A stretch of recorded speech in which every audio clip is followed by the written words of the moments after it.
මේ දවස්වල කතා කරන මාතෘකාව තමයි සුරේෂ් ශාලේගේ ප්‍රශ්න. නේ? පාස්කු ප්‍රහාරය සම්බන්ධ ප්‍රශ්න. එතකොට පාස්කු ප්‍රහාරය සිද්ධ වුණා 253කට ආසන්න ප්‍රමාණයක් මැරුණා. අහිංසක දරුවෝ ජීවිත විශාල විනාශයක් වුණා. ඒකට අදාළ විවිධ කණ්ඩායම්වල නම් කියවුණා. විවිධ පරීක්ෂණ ගණනාවක් ආවා. රට ඇතුළේ පරීක්ෂණ 3ක්, විදේශගත පරීක්ෂණ 2ක්. හරි? අපි දැක්කා ස්කොට්ලන්ඩ් යාර්ඩ් UK එංගලන්තේ ඒත් පරීක්ෂණයක් කරා. මේක වාර්තාවක් තියෙනවා. FBI එක ඇමරිකාවේ පරීක්ෂණයක් කරා. ඒකේ වාර්තාවක් තියෙනවා. ඒ වාර්තාවල අනුව මේකේ ISIS සම්බන්ධයක් තියෙනවා. ඉබ්‍රාහිම් නානලගේ ඍජු සම්බන්ධයක් තියෙනවා. ඒක අපේ CID එකත් කිව්වා. එයාගේ පුතු දෙන්න තමයි මැරුණේ. බෝම්බ හැදුවේ ඒගොල්ලෝ, සල්ලි දුන්නේ ඒගොල්ලෝ, බෝම්බ ගැහුවේ සම්බන්ධ ඒගොල්ලෝ.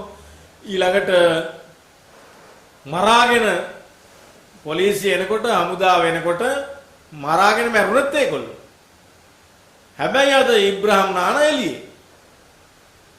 මේකට ඉබ්‍රාහිම් නානාගේ සම්බන්ධයක් තියෙනවද කියලා ඇහුවම අපේ CID එකකින් අපේ CID එකේ මහතුරු කියන්නේ මෙච්චර දෙයක් වෙලා තමන්ගේ පුතු බෝම්බ හදලා ගහලා විනාශ වෙලා යනකම් තාත්තා දන්නේ නැත්තම් විහිළුවක් නේ කියලා තමයි යන්නේ. හැබැයි අද එයාගේ වත්කමුත් නිදහස් කරා ඉබ්‍රාහිම් නානත් එළියේ. එතකොට අපිට මතකයි තොරතුරු වාර්තා වුණා ඔය සහරාන්නේම කොළඹ ඉඳන් මඩකලපුවට අරන් ගියේ කවුද කියලා. එතකොට ජනතා විමුක්ති පෙරමුණට අදාළ නීතිඥවරු එහෙම ට්‍රාන්ස්පෝර්ට් එක දුන්නා කියන එක තමයි තොරතුරු වාර්තා. ඊට පස්සේ රට ඇතුලේ කරපු සමහර පරීක්ෂණවලදී මේක දැනගෙන මගහැරියා. මේක වළක්වන්න කටයුතු කරේ නැහැ කියන එක බරපතල චෝදනාවක් තියෙනවා.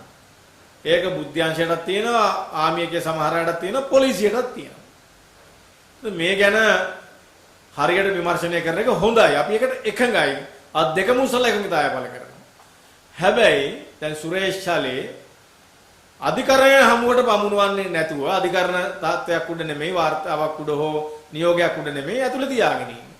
ඒක අනුරු කුමාරගේ නියෝගය උඩ තමයි ඇතුළේ තියාගෙන ඉන්නේ. ත්‍රස්තවාදී වැලැක්වීම පනත යටතේ PTA එක යටතේ. PTA එක අහෝසි කරනවා කියලා තමයි අනුරු කුමාරලා ආවේ. ඉතිහාසයේ දැඟලුවේ, පිකටින් කරේ, එළියට බැස්සේ, පෙළපාලි ගියේ PTA එක අහෝසි කරනු කියලා. දැන් මේ PTA එකම ප්‍රොජෙක්ට් අරගෙන තමයි ශාලේ ඇතුළට දාන්නේ. එක එකන ඇතුළට දාන්නේ මාස 3. ඉතින් දීර්ඝ කරාම 6යි. ඔහොම.